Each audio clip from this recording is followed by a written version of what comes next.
Okay, we're live. So let's look at earnings this week. What stocks are reporting on Monday?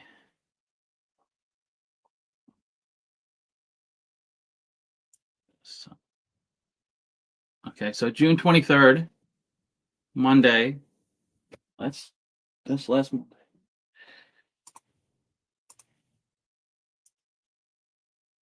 Okay, June 30th, Monday. Woodside Energy. It's a pretty big company. WDS.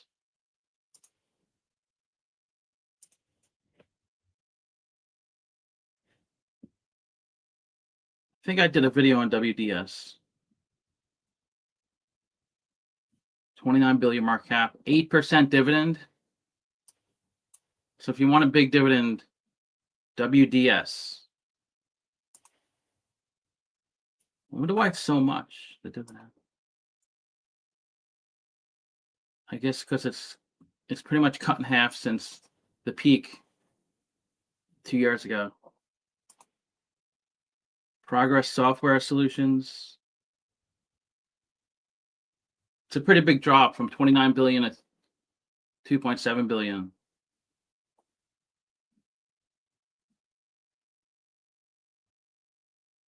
Okay, so that's Monday. So what's Tuesday? Constellation Brands. I've definitely heard of that company. It looks like all the big companies already reported earnings. So they sell Constellation Brands, beer, wine, spirits. They also have cannabis, so it has sizable investments in Canopy Growth.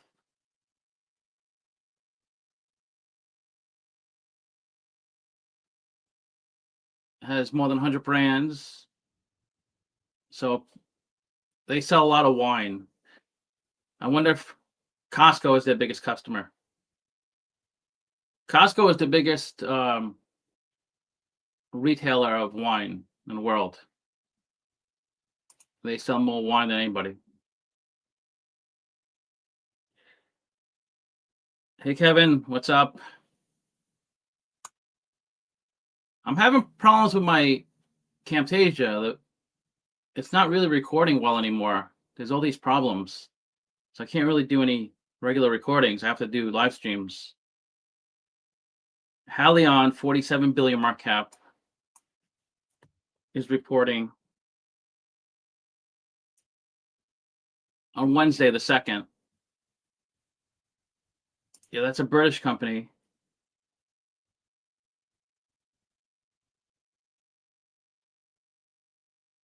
So it sells pretty big brand names: Sensodyne toothpaste, Advil, and of course over-the-counter stuff.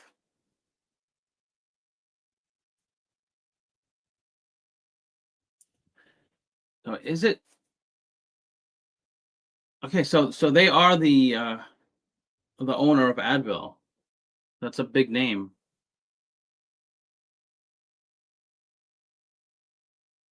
Yep. Thanks a lot. I appreciate it. The company was projected to be the global leader in over-the-counter medicines with 7% market share. 7% of the market share of over-the-counter. I'm sure Advil was the main culprit. Advil painkillers. I mean, is Advil a painkiller? I don't think of Advil as a painkiller.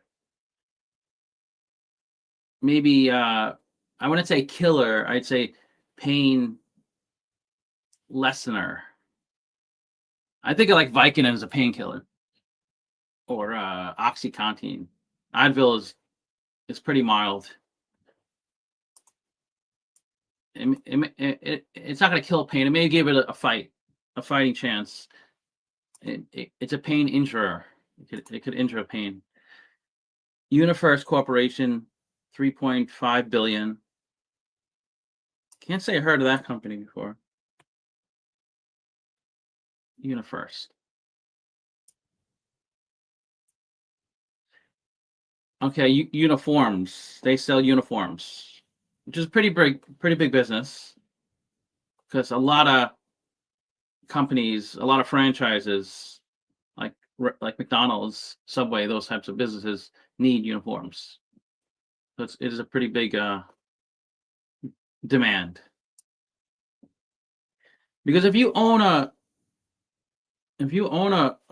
restaurant like a McDonald's, you're not going to want to make uniforms. I mean, you just want to focus on making food. Not there's so many things you need to run a business. Uniforms being one of them. So it's just easier to just buy it from a company like this, who can do it at scale.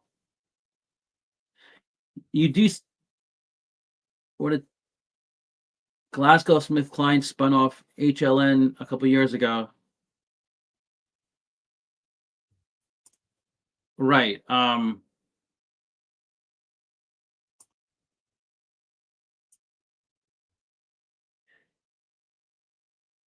Okay, yeah, thanks for the reminder. Yes, Glasgow did spin off Haleon.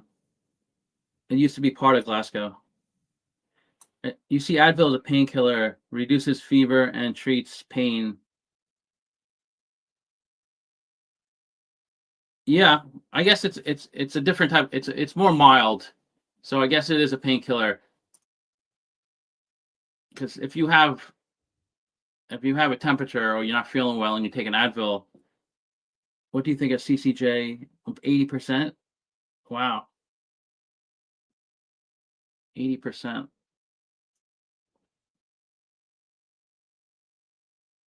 Of Cameco.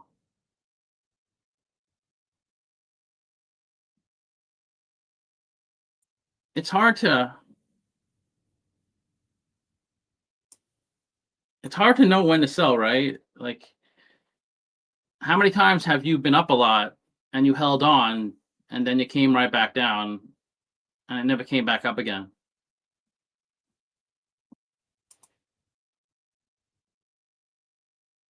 But sometimes you have to wait like years, which seems crazy, but that's just how it is, the market. Well, uranium. So what's the outlook on uranium? That's we gotta the uranium spot price.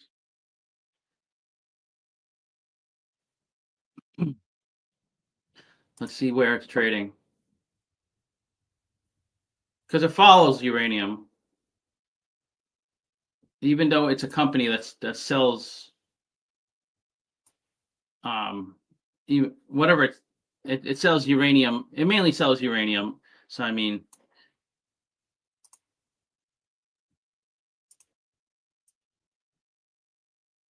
the future is extremely okay. I'd like to see a longer chart. This is not letting. Okay, here it is.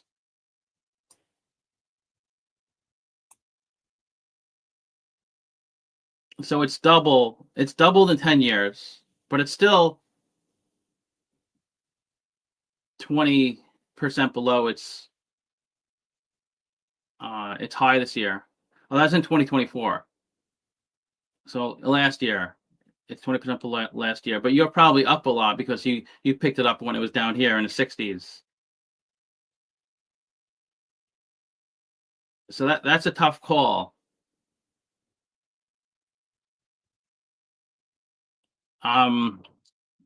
That's the thing with commodities. I think if you take in the gain, you can that's a good thing about locking in gains, like you're guaranteed. So if it goes down, you're still good. But if it goes up, you still made money, but you're not happy. Maybe do a stop loss or sell half shares. But that's why I generally buy things and hold as long as I can, so I don't have to make that decision. My decision is to hold indefinitely until I need the money. So that's why I usually don't invest in commodities too much for that reason. because you do have to. It's a little more timing.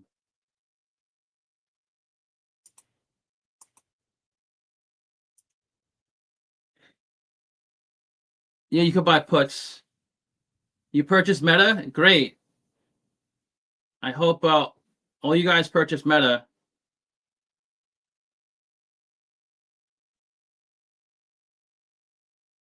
It was I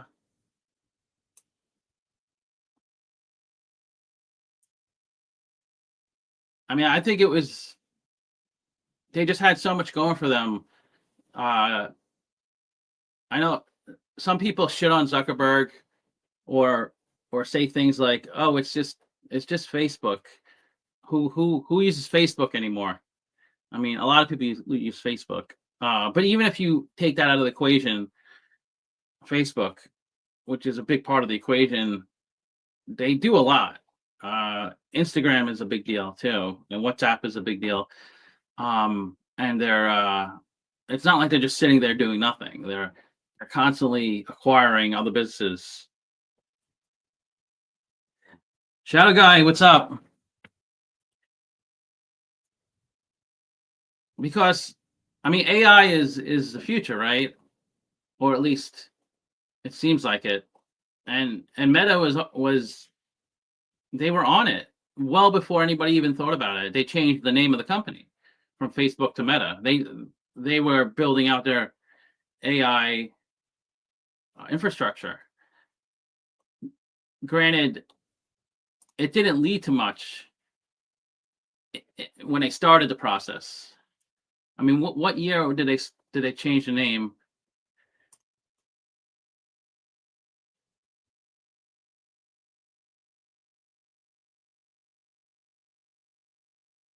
I thought it was in 2021 Facebook rebranded as Meta. I thought it was a few years before that, but okay, in 2021, yeah, and they started the metaverse, which didn't really take off, but now it's starting to become people are more interested in AI.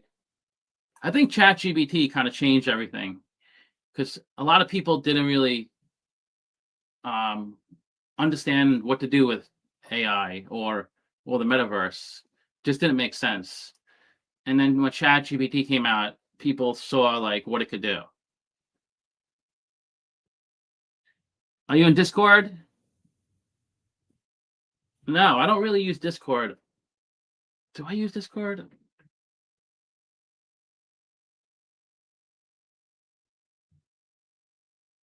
Okay, yeah, I do have Discord on my phone. Not much, but I do. I used to use it a lot, and then I stopped.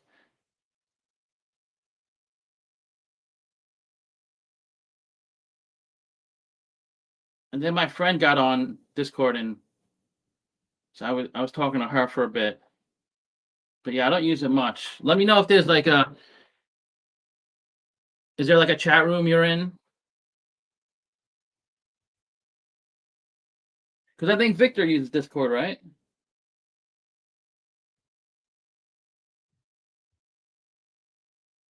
Yeah, I should go into his chat room. I think um July 3rd.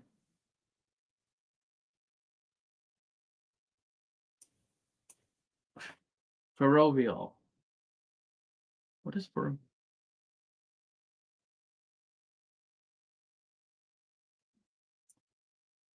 Ferrovial?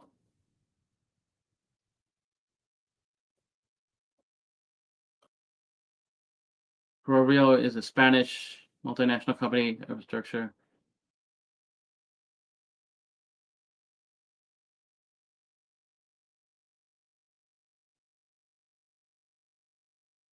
Okay, so they operate tolls on highways. They construct, I guess, toll booths and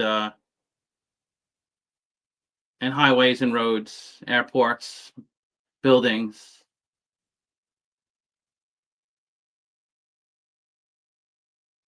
Okay, that's an interesting business model. You don't see that too often. Ferrovial.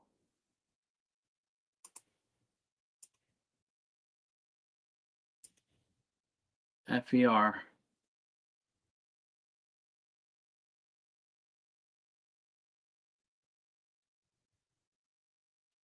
doing really well. Just keeps going up.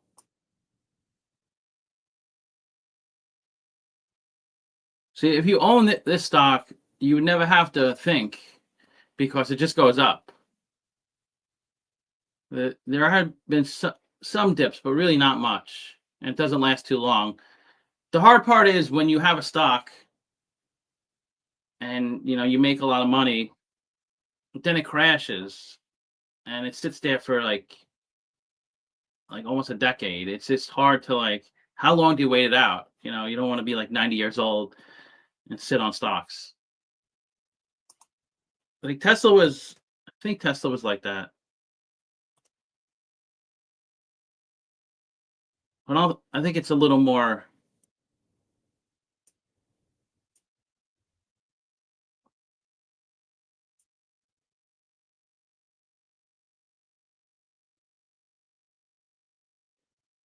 So it wasn't too bad. So it did break its all-time high. So 2021, it came down, but it took a long time. It took nearly 4 years to get back up to 2021 levels. A lot of stocks peaked in 2021 after the COVID crash, and that really came down a lot. But a good stock like Google, let's see how long it took them to.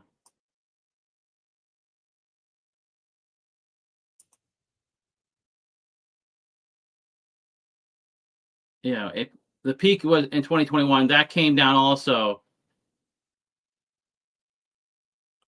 but it was a little quicker.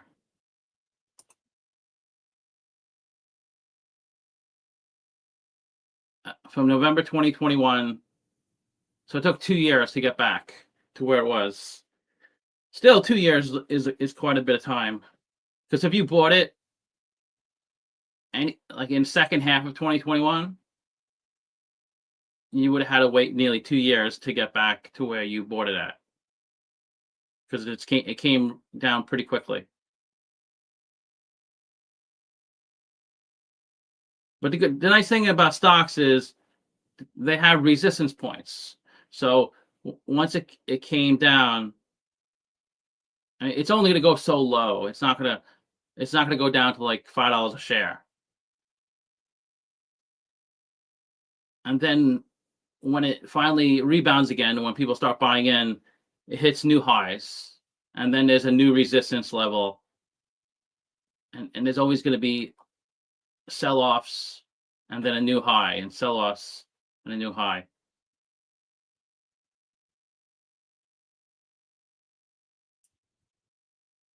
Telex Tech. Candy. I think I did a video on Candy once.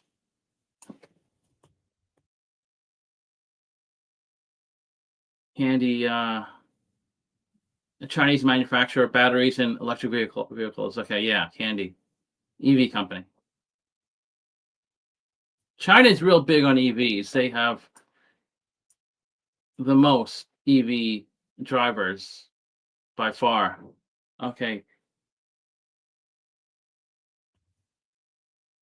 EV cars by country.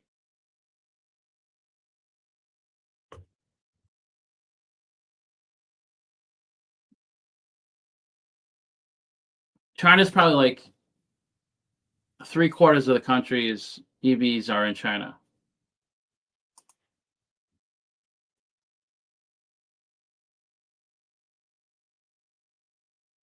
Okay, not three. Maybe a little less than half the country. Half the EVs, a little less than half, is in China. I thought it'd be more than half. Because they're regulating, and they're pretty strict. China. It's in the U.S. We go crazy if the government tries to interfere with anything. We'll have riots, but in China, government kind of rules. So they're trying to get everybody to use EVs because it's the pollution there is terrible. That's why people wear masks in China a lot. The air quality is really bad. And 4th of July, there is a company that's reporting on the 4th of July. Maybe it's like a Australian company. It's a Chinese company. So they're probably reporting on the 4th in our time, but like on their time, it's probably a different day.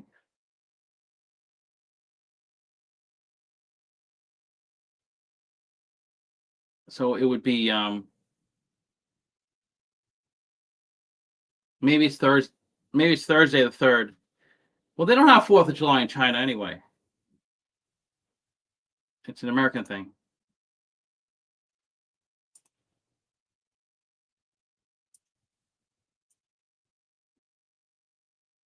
Barnes and Noble is in 2 weeks.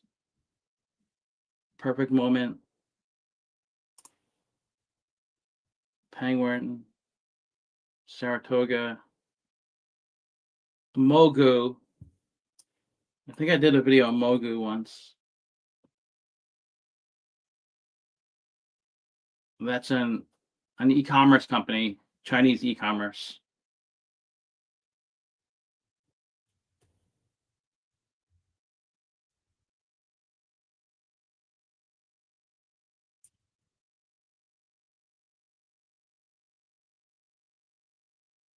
Trilogy Metals. It gives you ideas like Bassett Furniture. I mean, it's 125 million. There's so many companies. So many we never heard of. Delta is on the 10th. Conagra, Levi Strauss. Those are pretty big brand names. WD-40. That's a pretty big. I mean, they're kind of a one product company. Most of their sales are from WD-40.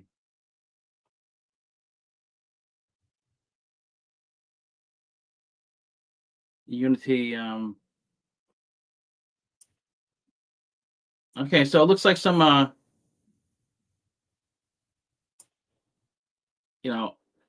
mean, we're kind of past the point with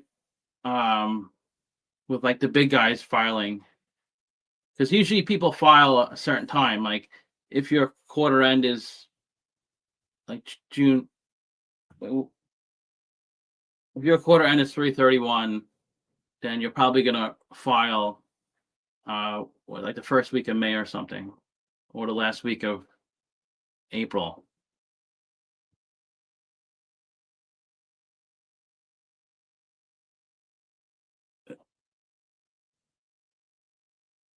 GIS.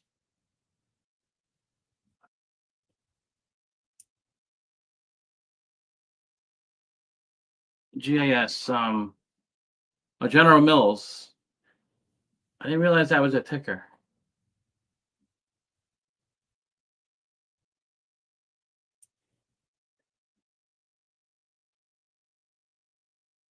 So 52-week low, General Mills.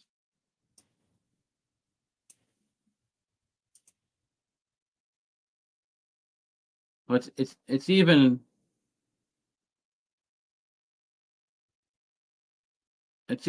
worse than a 52-week low. It's at a 4-year low, like a 200-week low.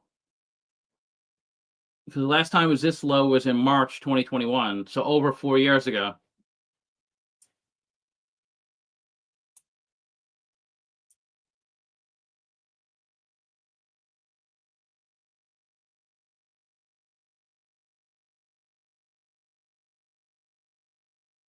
So it did in 2018. It did drop pretty low, but you could have bought it in 2013 for the same price. You could buy it for today. So 12 years ago.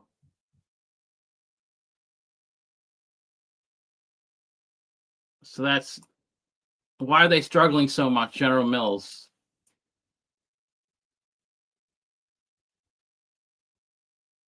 Let's look at that financials.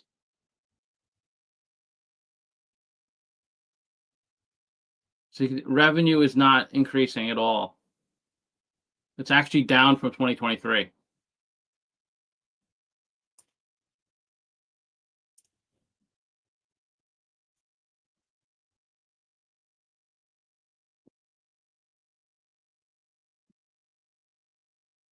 Not many people look at stocks like this. Everybody's like focused on AI stocks or technology stocks.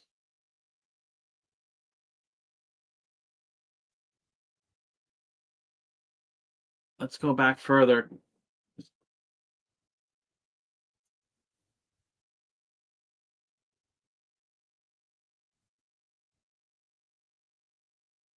So they're still, their revenue hasn't really increased. Even if you go back to 2014, 11 years ago, it's pretty much, it's pretty similar.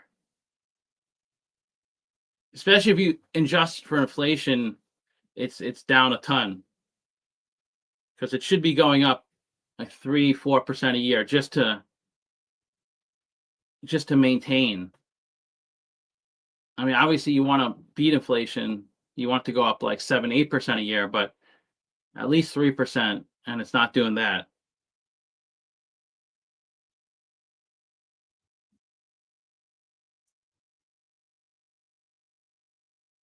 Food legislation.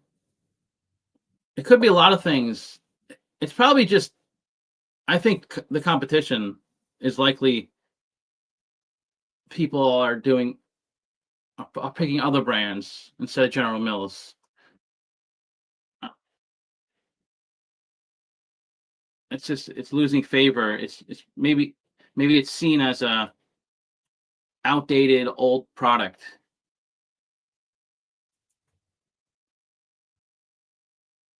Especially as you can see, the revenue is not really moving much.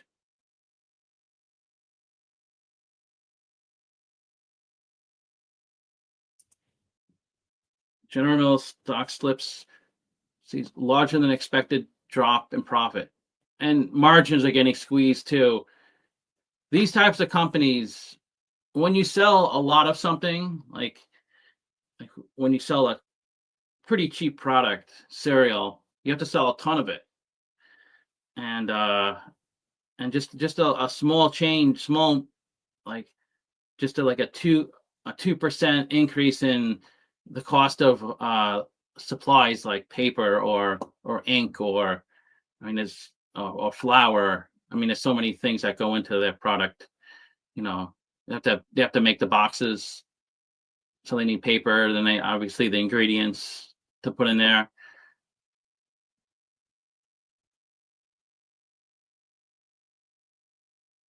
Maker projected a larger fiscal 2026 profit drop.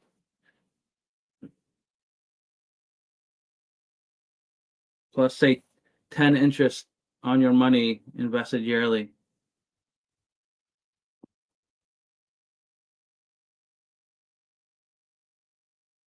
And there's only so much you can raise prices to compensate for the higher costs of supplies and stuff. You can only raise it so much until people start going to alternative brands. I mean, they have a good brand name because they do have products that people know really well, probably been around 100 years.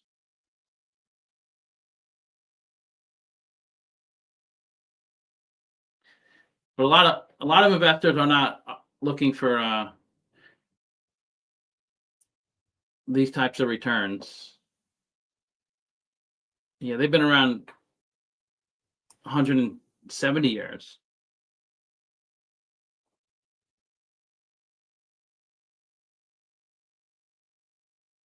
Yeah.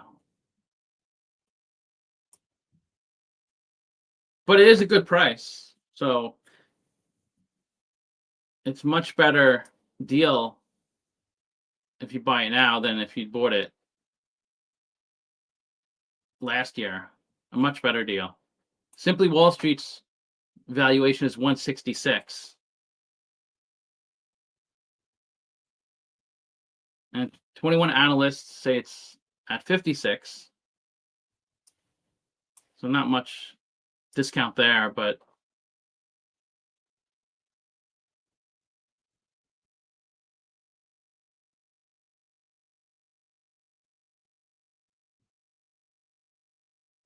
a lot of debt. You know, their debt is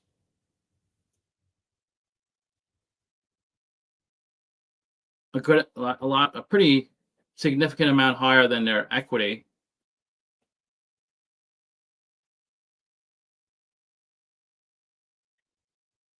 And they do pay a pretty good dividend, but I could see that getting reduced because the yield, it's kind of a high yield, almost 5%. Usually 2 to 4% is a pretty good range.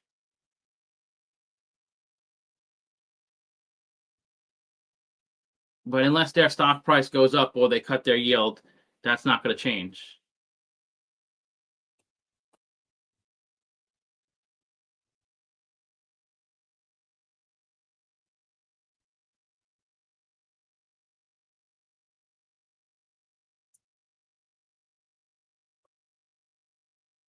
Let's see the insider activity.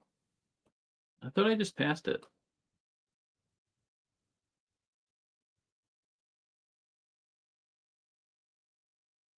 So only sells on the inside. No, nobody's buying. That's not very comforting. Pretty small sells though. Like,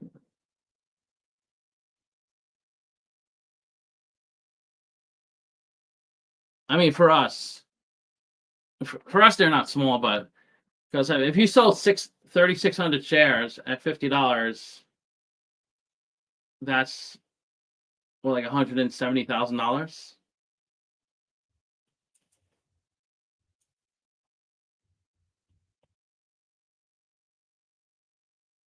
$190,000. That's a lot of cereal for $190,000. Okay, it's mostly institutional owned. Generally, that's when you should feel more comfortable when institutions own it, because institutions move the market. We don't move the market unless you get on Reddit and somehow convince a million retail traders to go your way. You're not going to move the market. As a retail trader, you're 100 shares. Institutions, buy and sell millions of shares at a time. We're the general public. So even if we all banded together, it's still only 12% of the market.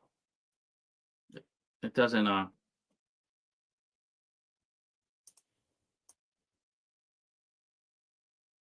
but yeah, but I like it. I mean, I'm not gonna buy it. But if you said, would you consider this a buy or sell? Definitely a buy, because it has an amazing brand name. It's trading at a 4-year low. But I like a little more exciting, a little more activity than a stock like this.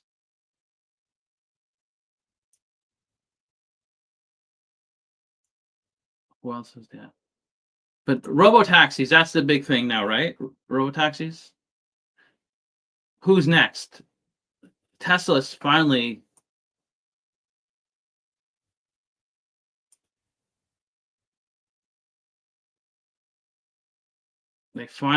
got it going.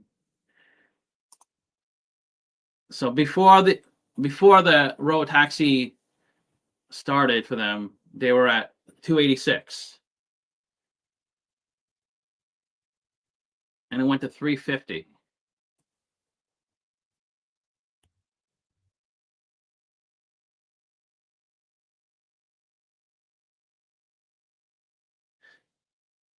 So from this, this is just in a 1 week time frame.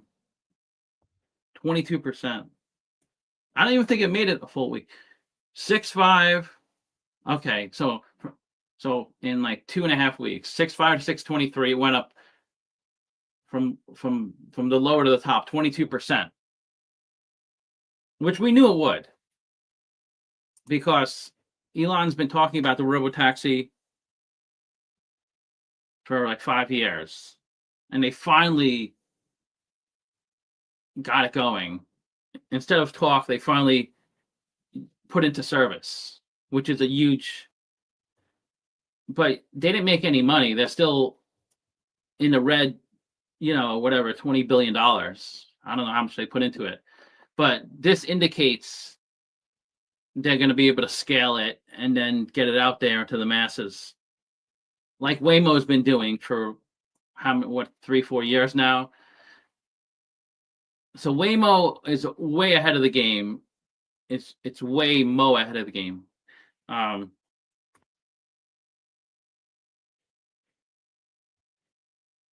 So I bought Google in 2022. Yeah, 2022, and I was down for like 2 years. Now I'm up a little bit, not that much, but 22%. So I'm up 22% on my Google, and I've had it for 3 years. I guess I don't own that much. It's only worth 28,000. But this is a type of business model you want. If you want to multiply money, this is a brilliant way to do it. It's kind of like Meta's business model and Google's business model in terms of ad space. They can like sell an enormous amount of ad space without really doing anything. They have to maintain their infrastructure, the website. Same thing with any business. You can't just sit back and do nothing, because robotaxis need maintenance too. What if somebody starts like beating with a baseball bat, and something like that could happen. You need someone who can go out and fix the cars, or just regular maintenance with the cars is going to be needed. But it's very minimal, because Uber is a pretty good business model, right? Uber doesn't own any cars, and they don't have any employees either. I mean, they have on a corporate level, but in terms of drivers, they don't have any employees that are drivers. They're all 1099s. So you have all these people, doing taxi rides, and Uber just takes a cut of the action. I don't know what is the split. I think is it like, if it's a $100 ride, is it like 50-50? Well, I think it may be 60% Uber. I mean, 60% the driver, 40% Uber. What percent does Uber get for a ride? I know it's a scale. If you're a brand new driver, you're not going to earn as much as a seasoned driver. Uber's service fee, okay, so 25%. So Uber gets 25%. So if it's a $100 ride, Uber gets $25. And Uber didn't do anything in terms of driving a person. In terms of like finding the person on the street, you have to get to that person wherever they are. You have to make sure they get in the car safely. You have to drive them, which is the hardest part. You have to drop them off. And Uber just takes a cut of that. because they just have the software, the Uber app. It's a great business model, right? But you're giving away 75% of the margin to the driver. You have to, right?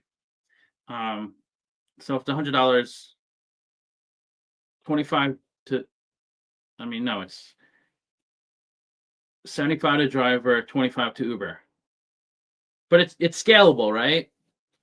Because if you're just a guy, if this was in 1992, you're just a guy, you have a taxi cab, you get your medallion, and then you drive people around, but you could only drive so many people. You only have so many hours in a day. I mean, I guess you can buy a bunch of cars and then hire people and then have them drive those people around.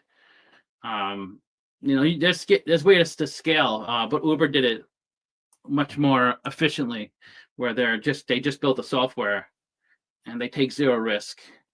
But you are giving away 75% to the driver. So a lot of the money is still going not to you. You only get a smaller piece of it. Meta and Google, in terms of ad space, I mean, they're getting it all, right? Almost 100%. They do have payroll, of course, just like Uber. Uber is getting 25% of the ride, but they don't keep that 25% because you have, like, of the 25, you may have like 5 to like the people who support the app. I don't know. And then 5 to the executives, like the CEO, CFO, because they get a salary. I mean, I'm just making stuff up. Then you have 5 for like the office, because there are a bunch of offices where people, maybe not as much, maybe there's probably more remote workers. But you have people like, I remember when I went to get my Uber license, I had to drive into the city, into San Francisco. And then there was so there was an office, actually, because there was a lot of people who worked at Uber. There was people at the front desk who I had to give information to, show proof of driver's license, who I am. And then there was a person that had to inspect my car to make sure it met all the standards. So Uber pays for all that stuff. And it didn't meet the standards. My car, the windshield wipers or something weren't up to par, so I had to go and get that fixed and come back. So they have to pay all this stuff. But robo-taxis, I'm telling you, they're cutting out this 75 to the driver. So instead of 75 to the driver, Waymo, Google, and Tesla are getting everything 100%. And then they're just paying, of course, they have expenses as well, but that driver is cut out of the equation. I want to take Waymo or any robotaxi. I want to see what it's like. I haven't been in one.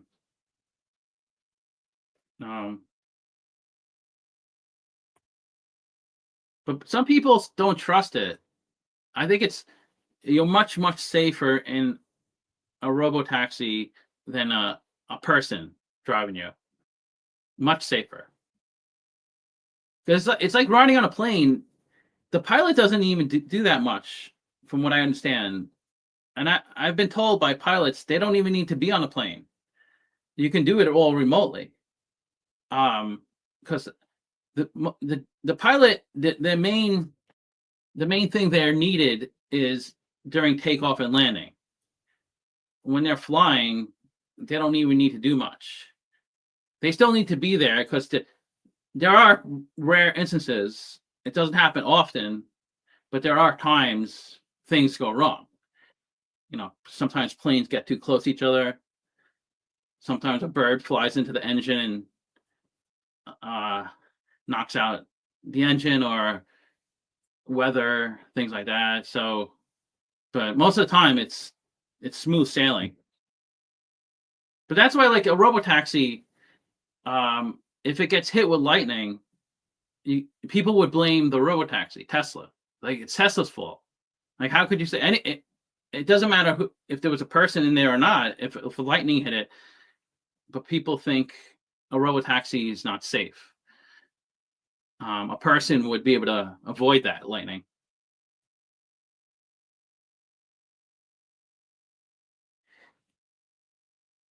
But is Tesla,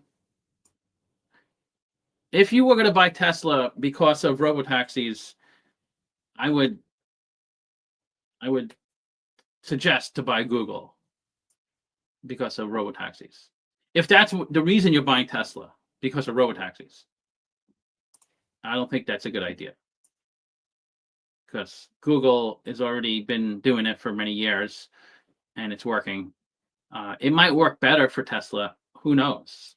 But why take that risk when you already know Google can do it well? I mean, Google is a much bigger company, 2.2 trillion. It's more than double.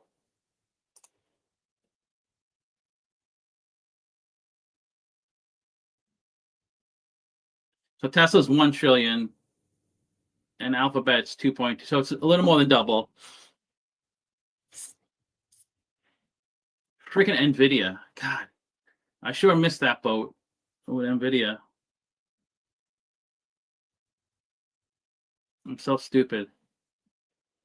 But now you look at it, like if you bought NVIDIA for like $50 and then say a decade later it's 500, and then a decade later it's 100, you would have been like, oh, thank God I didn't buy it at 50. You could have 10x, but you probably wouldn't have sold, and then you would have came right back down. But if you bought something like Google or Meta or Microsoft, and you went from 50 a decade later, 250 a decade later, 500, probably be more actually, but you're better off with Google. But let's see, NVIDIA, we'll see in the future what the future holds. I can't see it being the biggest company in 10 years. Semiconductors, it's just it's not a stable, it's cyclical. I mean, everything's cyclical in a sense in a long enough time frame. But that's why you make more than one product. So if you invest in Amazon, you're not just invested in an e-commerce platform. You have a huge cloud computing platform, which is the reason it's so high. Because if they didn't have cloud, they'd be in eBay. That's what eBay did. eBay is Amazon without cloud. Because Amazon just sells things online like eBay does, but Amazon sells more, but it's not that profitable, the e-commerce. Cloud computing is really profitable. And that's why Apple's going down. They don't have as much going on. Like Microsoft has a lot more products. They sell computers. They sell software. They have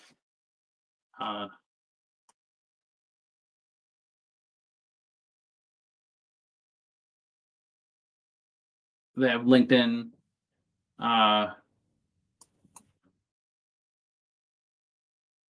Google has YouTube. So you diversify. Apple has the iPhone. Pretty much. I mean, they do have other things, but I mean, 90% of their business is the iPhone. Meta is pretty diversified. The Apple Car. I mean, I'm not gonna shit on Apple. I mean, they took a chance. I mean, you gotta respect people who take a chance. Things don't work out. A lot of companies, remember like New Coke, how that bombed. the Apple Car, maybe it didn't. Maybe it. Yeah, I can't see any positives from the Apple Car. I was thinking maybe they learned something, but like if it was Google that came out with the Google car and that went nowhere, right? But then you can justify it by saying, look at robotaxis. If it wasn't for the Google car, they wouldn't have robotaxis. People would be making that argument, but they didn't. They didn't try to manufacture a car. Google. They just did the robotaxis, which was a brilliant move. Apple, yeah, because people were getting upset. They're like you got to start selling something besides a phone. So they went into the cars, but that bombed. That was a big loss. Who knows? Maybe in the future, it's going to pay off because they still have probably, I'm sure, patents, things like that, sitting there. But they must have lost. But that was like the metaverse. People like, oh, he's so stupid. They're gonna go bankrupt because of the metaverse. And they did spend a lot of money, and it probably was a waste. How much did Apple lose? How much would you say they lost on the Apple Car?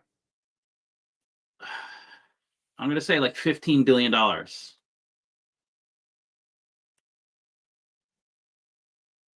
What do you think? What do you think it is? 10 billion. Okay, I wasn't that far off. 10 billion. Which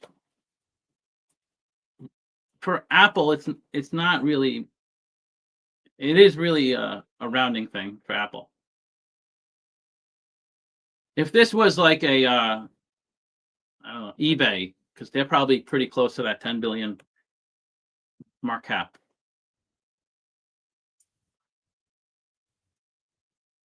So this is what they're worth.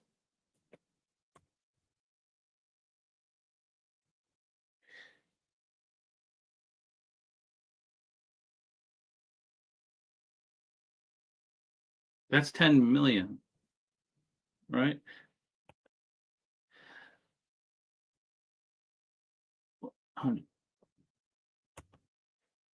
Okay. Did I just right? It looks so big. This is 3 trillion.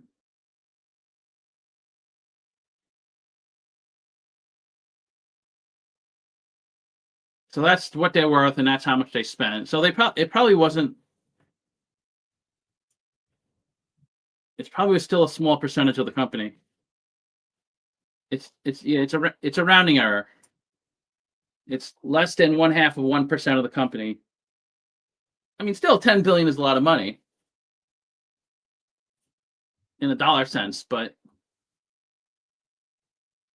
for Apple, let's see, this is 100,000. This is 100 million. This is 100 billion. So this is right. This is 3 trillion. It looks so big, right? This is 10 billion. So it's 1/3 of 1% of the value of Apple. They flushed down the toilet. Apple canceled its car project earlier this week. This was a year ago, this article. To deliver a viable product after decades worth of work, they dumped $10 billion into the endeavor, an ungodly amount of money to burn on a project that would never see a light of day. It is.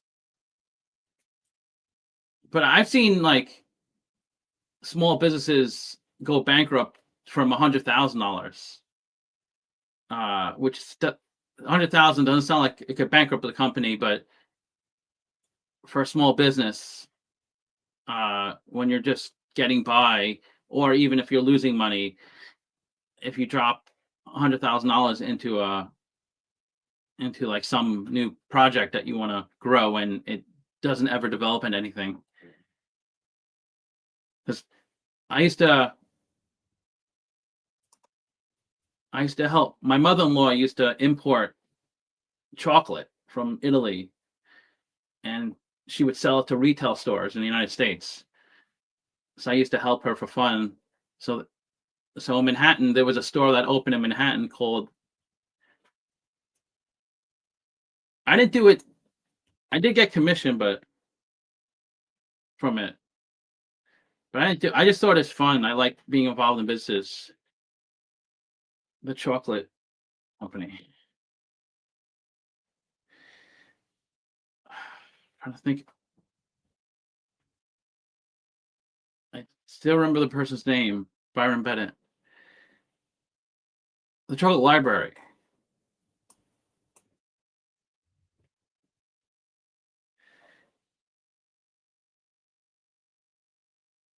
Way back in 2010, I went to the store. It's called the Chocolate Library. I lived near it. It was in East Village. In Manhattan, everything's so dense. So if you want a drink, there's literally a dozen bars within a 10-minute walking distance or more, depending on where you live. So the Chocolate Library, it was a good concept. He had high quality chocolates from all around the world. So he had sections from different countries. So I went into the store and I asked if he was interested in buying from us. And he was a good customer. I think they were in business for a year and a half.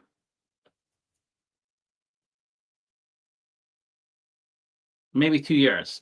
So anyways, the reason he went bankrupt,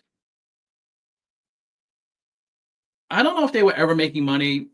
I don't know his books at all. Maybe they were making a little bit of money, but I don't think they probably were at best break even after a year and a half, 2 years.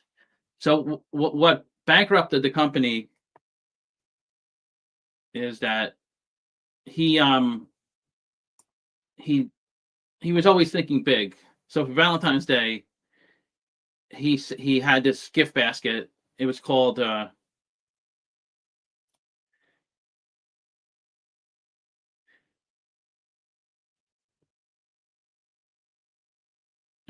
Everything But the Ring. So it was like a gift basket of all different chocolates. I think there were maybe flowers in there too. And it was $100 for one gift basket.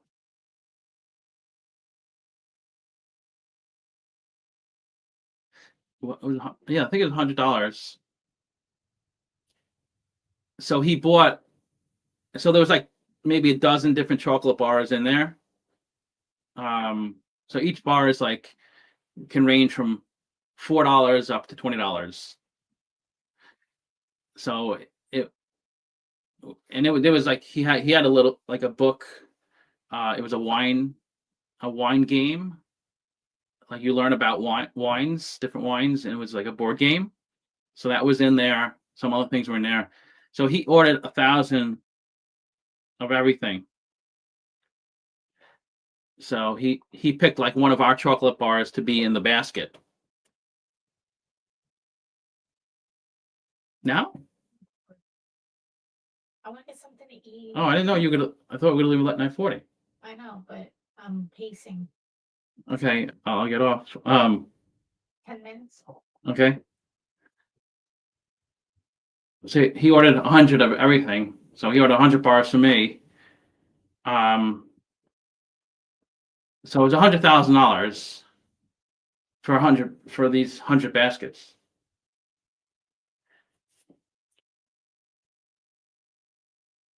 No, it was more than that. I can't remember the details now.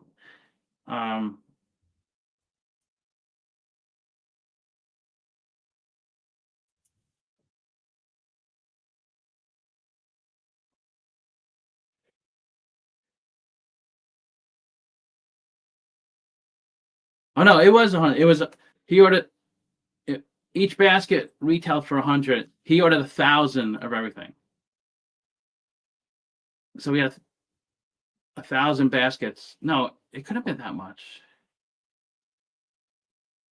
Yeah. I guess it was over a decade ago. It's hard to remember.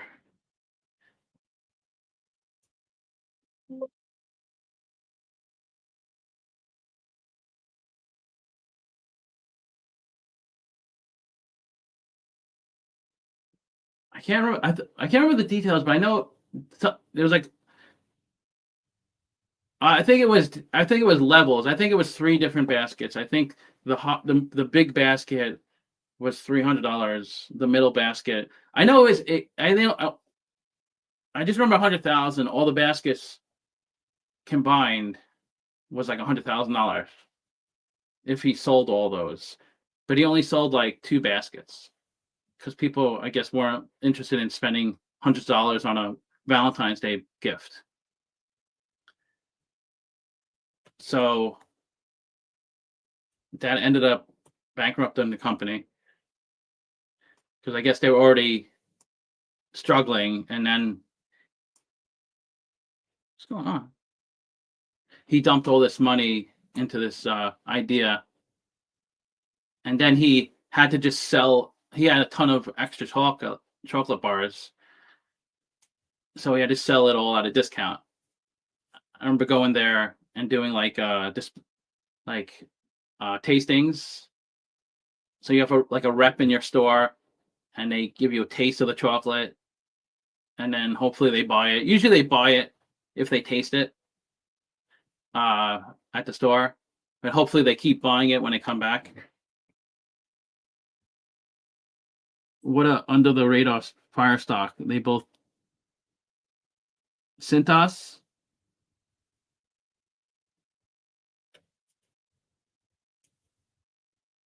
Chocolate Library.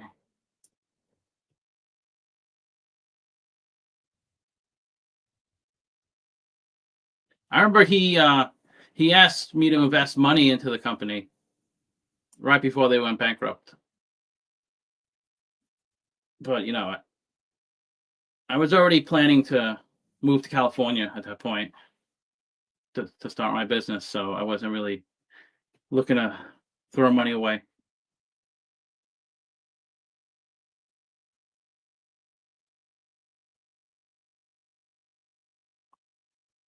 Yeah, no problem. Is it Cintas? Is that he mentioned that stock? I thought Kevin mentioned different stock.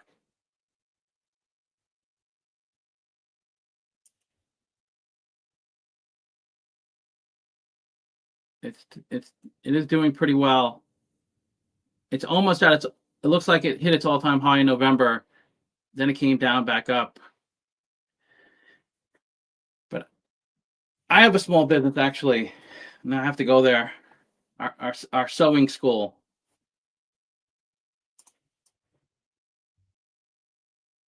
Pookie We teach kids how to sew stuffed animals, and we have birthday parties and things like that. I'm more operational.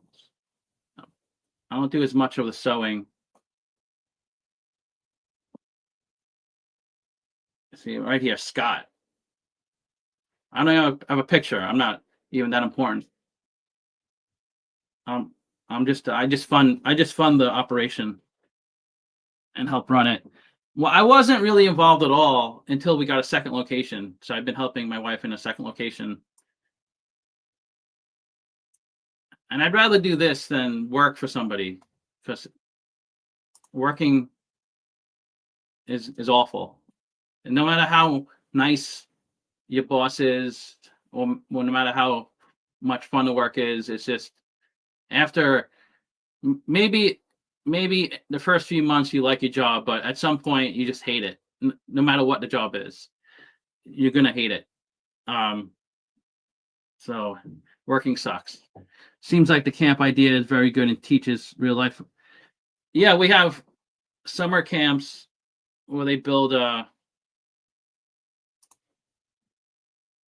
like a house, a little house. There's cardboard, and then we have the fabrics, and then you could put your little stuffed animals in the house.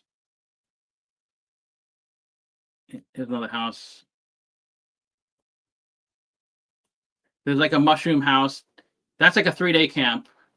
So it's 3 days, 10 a.m. to 3 p.m. over the summer. The bigger house is a 5-day camp, 5 full days. But the business model is really the drop-in. You buy a membership, like a monthly membership, and and the kid just drops in usually 1 day a week for an hour at a time and works on their stuffy. Like they usually just work on one of these stuffed animals.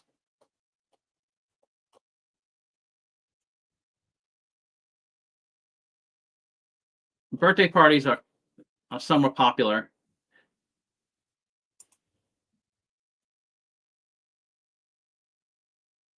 It is rewarding to, to not just obviously to provide a service to someone, but to employ people.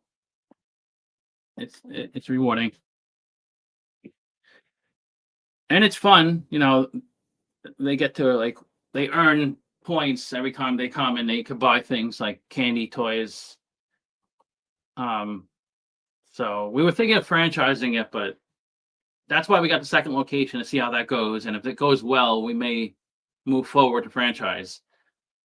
We're not sure about franchising, but I got to go to it actually. So yeah, I might be on later. So thanks for coming in. And I'll talk to you later.